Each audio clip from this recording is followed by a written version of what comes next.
जी मुसलमानों दी धियां इहो जिहियां होंदियां। मैं दस दी शरीयत की गल। इस तो बाद अगर किसी को गुस्सा आवे, मुसलमानों दी धियां काफरां नाल जाके नहीं बहनियां। ना ना, ये मुसलमानों की तारीख ही नहीं। असी भावें बददियानत आ, मुसलमानों दी मावां दी गोदां विच चंगे चंगे जड़े पैदा होए ते होंदे रहणगे। ये उन्हां दी गोदां दी बरकत है। गाजी मुमताज ते हुण पैदा होया, गाजी मुमताज ते हुण दी गल है।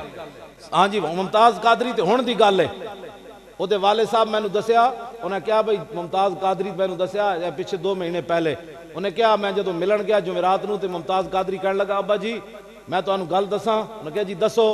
उन्हें क्या, अब्बा जी जदों दा मैं अडयाला जेल च आया इस हफ्ते 5वीं वारी हुजूर मैनूं अपना दीदार कराया। 5वीं वारी।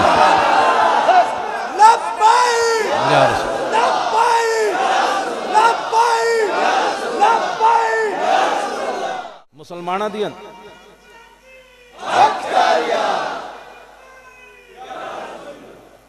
लब्बैक या रसूल अल्लाह। तुहानू ए जड़ा ना ये मिलाद शरीफ के जलूस उत्ते भी ये नारा लाना है इंशाअल्लाह। मतलब किसी को कोई गलत फहमी होवे कि अहले सुन्नत को पीछे हट जाएंगे। ये गर्दना ये पगड़ियां सिर्फ हुजूर वास्ते हैं। करूं तेरे नाम पे जां फिदा।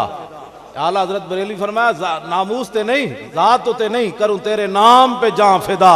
न बस एक जां दो जहां फिदा, दो जहां से भी नहीं जी भरा, करूं क्या करोड़ों जहां नहीं।